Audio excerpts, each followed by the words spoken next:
Urethra is a common passage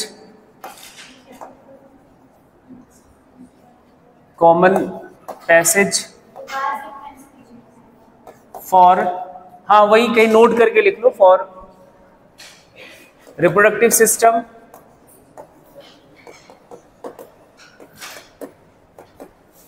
and excretory system.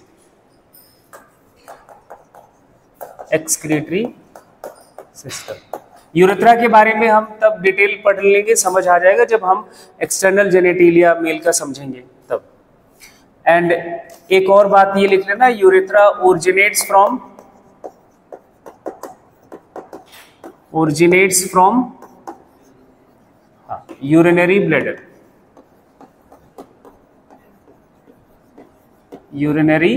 Bladder. बस इतनी बात आपको समझनी है।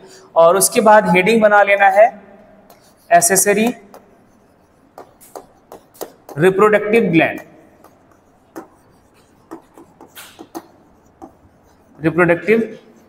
ग्लैंड्स। हम मेल रिप्रोडक्टिव सिस्टम की बात कर रहे हैं, तो यह इधर जो एसेसरी रिप्रोडक्टिव ग्लैंड्स है उन्हीं के बारे में हमें बात करनी है।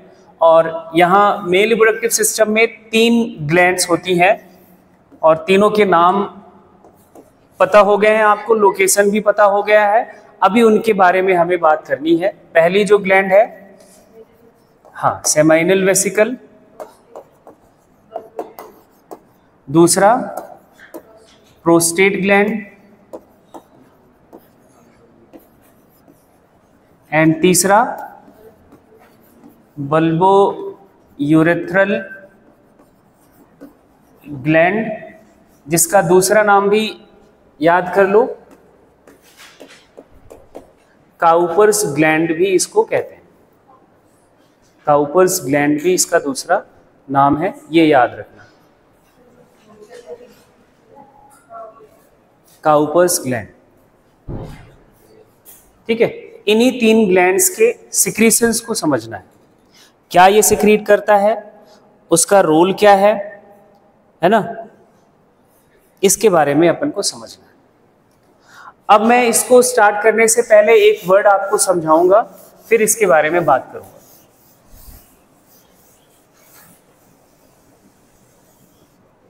एक वर्ड आएगा, बार बार यूज होगा, सीमेन। इसका मतलब क्या होता है वो लिख लो, sperm plus secretion of accessory reproductive glands. Secretions of accessory reproductive gland, दोनों को जब भी हम एक कॉमन टर्म से डिनोट करते हैं तो दैट इज द सीमेन। ठीक है, तो अब जो ये एसेसरी रिप्रोडक्टिव ग्लैंड्स है, तो सीमेन का कुछ कंपोनेंट बनाएगा। तो सीमेन का कितना पोर्शन बनाता है, क्या उनका रोल है, वो हम बार बार यूज करेंगे, तो इसलिए पहले आप ये नोट करके लिख लो और फिर चलो। सेमाइनल वेसिकल का सिक्रीशन जो है, इसको बोला जाता है सेमाइनल फ्लूइड। सेमाइनल फ्लूइड, और सेमाइनल फ्लूइड का जो पहला बात लिखना है, पीएच, वो एल्कलाइन होता है, लगभग 7.3 के आसपास, 7.4 के आसपास लिख लेना। हाँ, 7.3 पीएच जो है वो 7.3 है। और सेमाइनल फ्लूइड जो है ये सीमेन का, इट मेक्स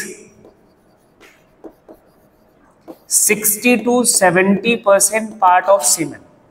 जो सीमेन बनेगा उसका 60 to 70% पार्ट यही बनाता है, make 60 to 70 part of semen.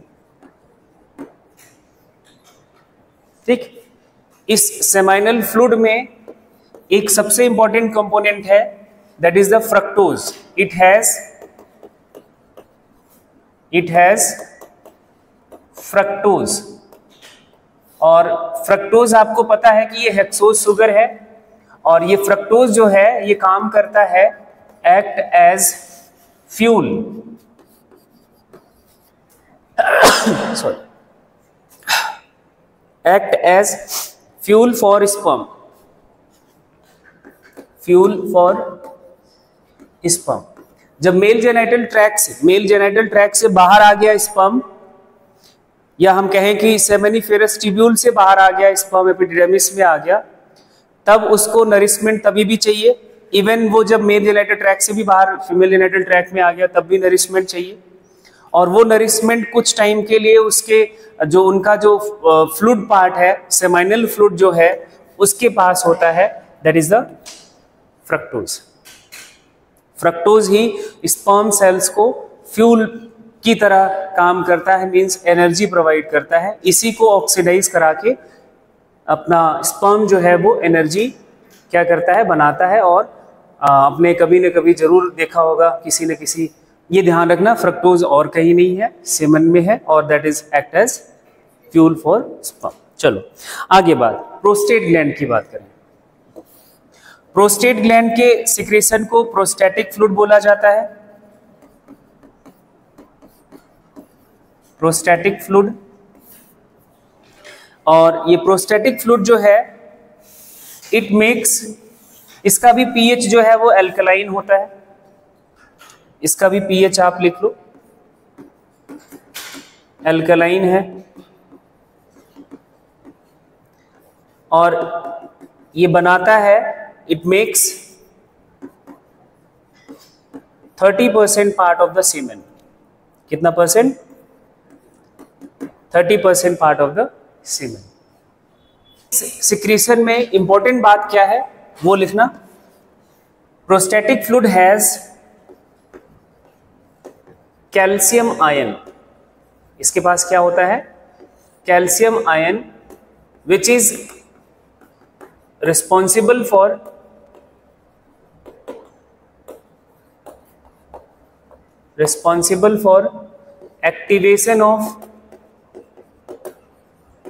Activation of sperm. Sperm activate तभी होगा जब प्रोस्टैटिक फ्लूइड में कैल्शियम आयन का जो प्रेजेंस है वो अगर है तब। मान लो कि स्पर्म ठीक बन रहा है और प्रोस्टैटिक फ्लूइड में कैल्शियम आयन है ही नहीं, तो वो जो मेल होगा वो इनफर्टाइल, क्योंकि स्पर्म एक्टिवेट नहीं होगा। ठीक है। और प्रोस्टैटिक फ्लूइड ह्यूमन बीइंग में, ये सॉरी प्रोस्टैटिक जो प्रोस्टेट ग्लैंड है, एक बात यहां अलग से लिख लेना, बहुत इंपॉर्टेंट, और कई बार ये सवाल बना हुआ है। प्रोस्टेट ग्लैंड ह्यूमन बीइंग में, in human prostate gland is 5 lobe, ये 5 लोब में डिवाइडेड होता है, 5 लोब। ठीक। And each lobe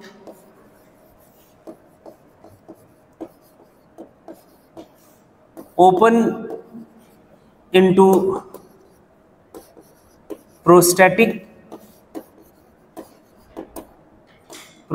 urethra through many fine ducts.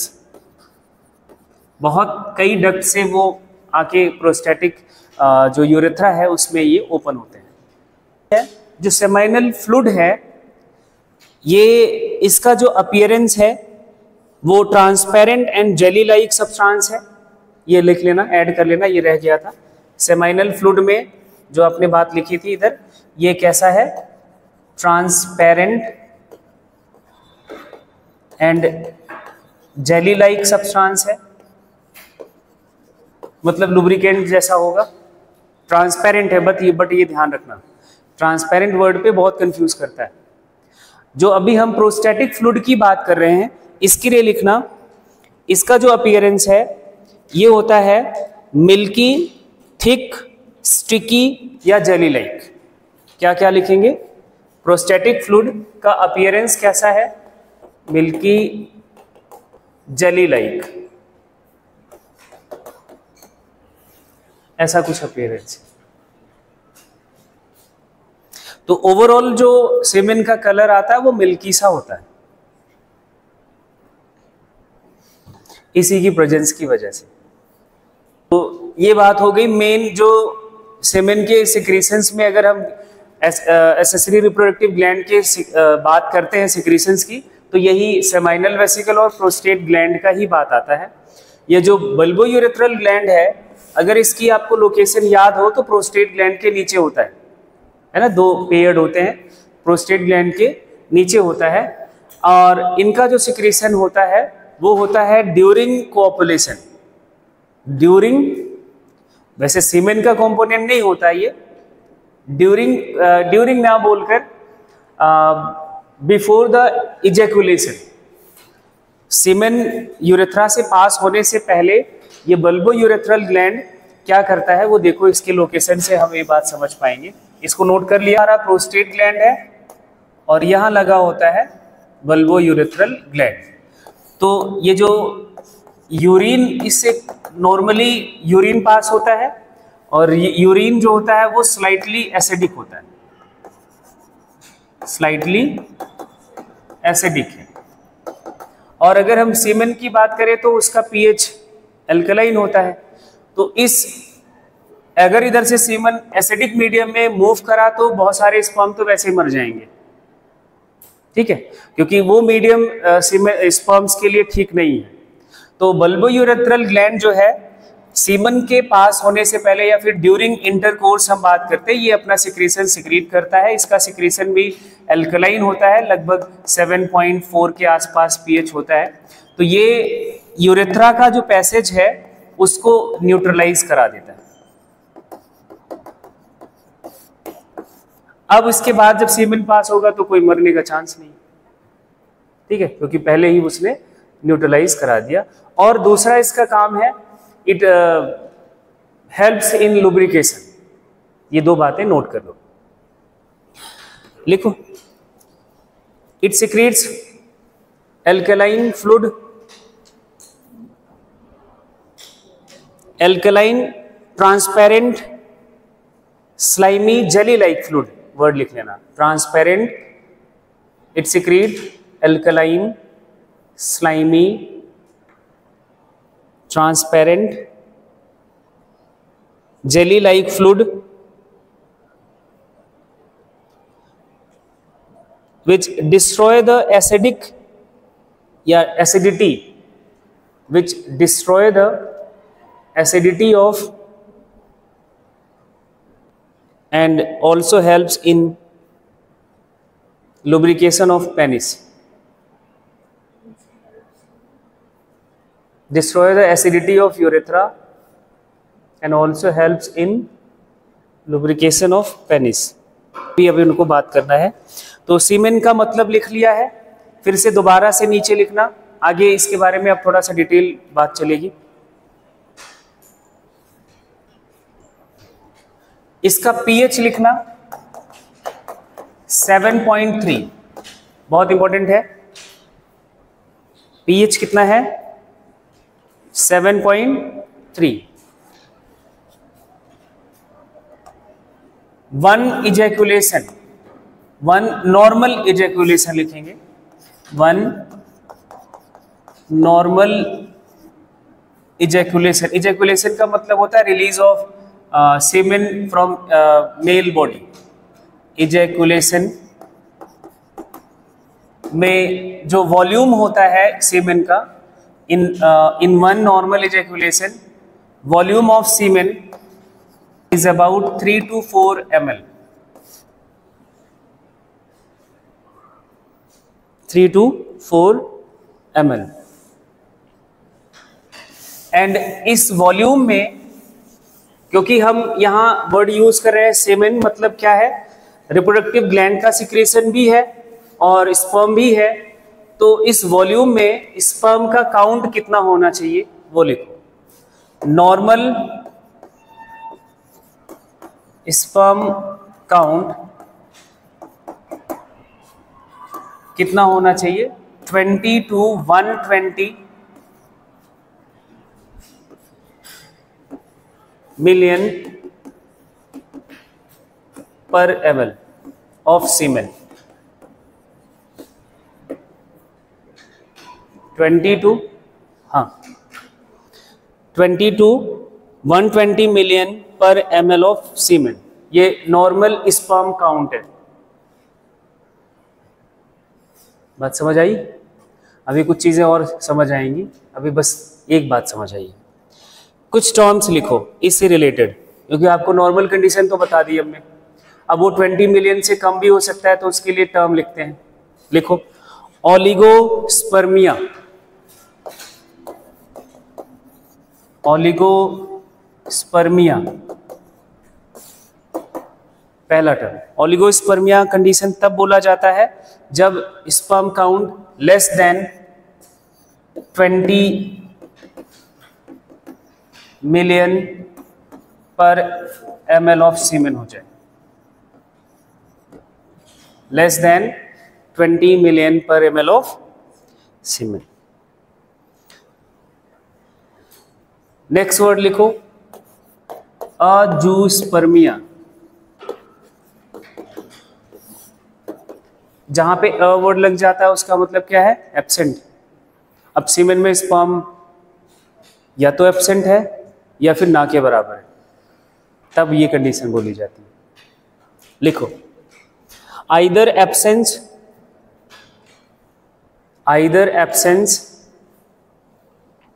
और near absence of sperms. Near absence of sperm, either absence, या तो absent हो या एब्सेंट होने के लगभग हो, मतलब कुछ हजार में भी है तो क्या है? कुछ नहीं। ठीक है, आइदर एब्सेंस और near absence of sperm. Next एक वर्ड लिखो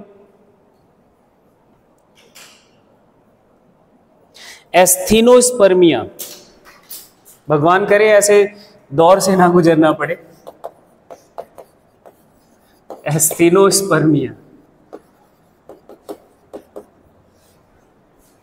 नहीं तो आज ना जो मैं बात कर रहा था ना कि बिना डॉक्टर के असिस्टेंस के बच्चे नहीं हो पाते, वो प्रॉब्लम्स ऐसी कुछ भी होती हैं। सिर्फ ऐसा नहीं कि सिर्फ फीमेल्स में प्रॉब्लम होती है, मेल्स में भी होती है। एस्थेनोस्पर्मिया, एस्थेनोस्पर्मिया का मतलब होता है रिड्यूस्ड मोटेलिटी ऑफ स्पर्म, मतलब स्लो मूव करने वाला स्पर्म होगा। Reduced motility of sperm in semen.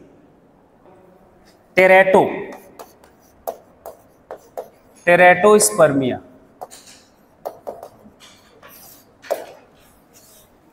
टेरेटोस्पर्मिया तब बोलते हैं जब स्पर्म एबनॉर्मल मॉर्फोलॉजी के साथ है। नॉर्मल शेप साइज जो स्पर्म का होता है वैसा ना हो, एबनॉर्मल हो। लिख लो abnormal morphology of sperm. Abnormal morphology of sperm. अब जो बात लिखने जा रहे हो नोट करके लिखना, और आपके जीवन में ना बड़ा इंपॉर्टेंट बात है। द ह्यूमन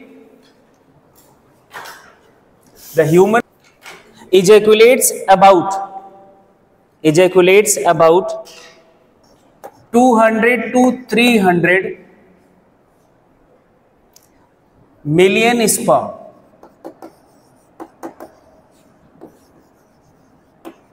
during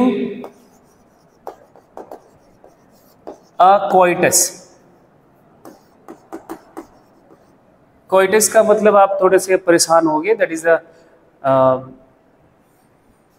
ऐसे समझ लो इंटरकोर्स। ठीक है, तो during a coitus means single coitus के दौरान एक एजेकुलेशन में, सिंगल एजेकुलेशन में लगभग इतने स्पर्म क्या करता है? रिलीज करता है। Human male ejaculates about 200 to 300 million sperms during a coitus, of which for normal fertility,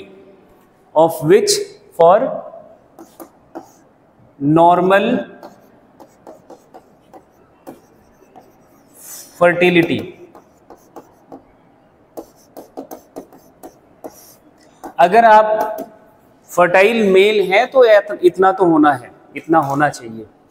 ठीक है, आगे लिखो एटलीस्ट। अब जो लिखने जा रहे हो ये बहुत खतरनाक है। At least 60% sperm must have, should have नहीं है क्या, must have normal shape size, इसका 60% क्या कैसा होना चाहिए, नॉर्मल शेप साइज के साथ होना चाहिए। किसका 60%, ये 200 से 300 मिलियन का, ठीक है। अब आगे लिखो, इसी में लिखना, and for at least 40% of them, at least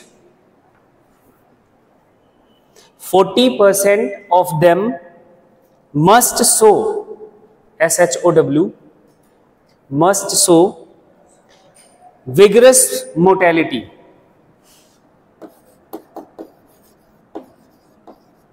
vigorous motility का मतलब होना क्या होता है, भागने वाला, तगड़ा से भागने वाला, मतलब वो समझ लो कि रेस का घोड़ा, ऐसा होना चाहिए।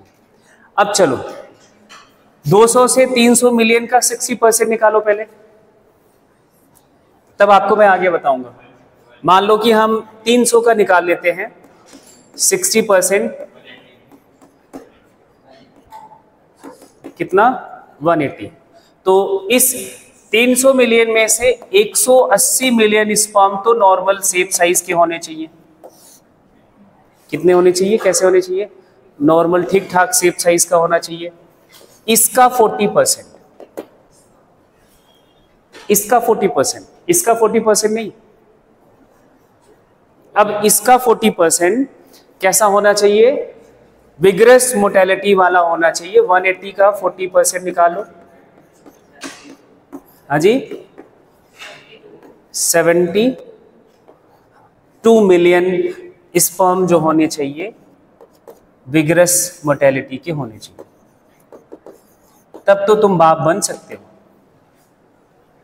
नहीं, अब मैं सेमिनिफेरस ट्यूब्यूल वर्ड बोल रहा हूं तो आपको कोई तब परेशानी तो नहीं होनी चाहिए।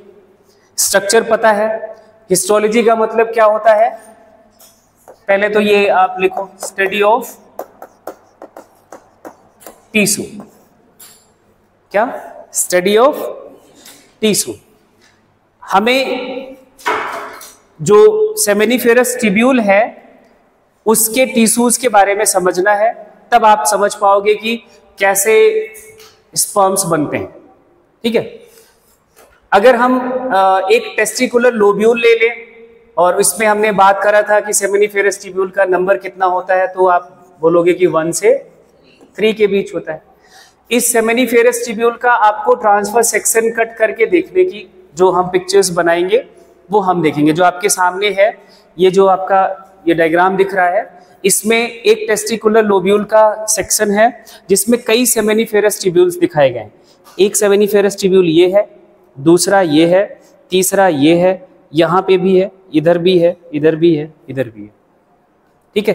कंप्लीट एक सेमिनिफेरस ट्यूब्यूल ये है और ये कंप्लीट दिख रहा है, ठीक है। तो ये सेमिनिफेरस ट्यूब्यूल का डायग्राम